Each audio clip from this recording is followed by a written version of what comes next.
Hey guys, in this video I'm going to show you how to fix Facebook memories not working. If you find this video helpful, please consider to like this video and subscribe to my channel. In saying that, let's just jump straight into the video. Okay, so there's a couple of different ways what we can do to fix this. Now, the most common fix is to go ahead and update your Facebook app. So click and hold down Facebook, click onto I, then we want to scroll down and then click on app details in store. Now, if it says update, go ahead and update your application.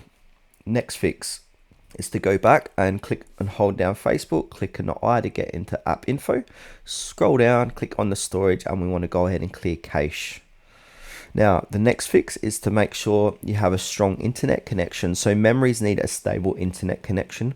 So try switching between your Wi-Fi and mobile data.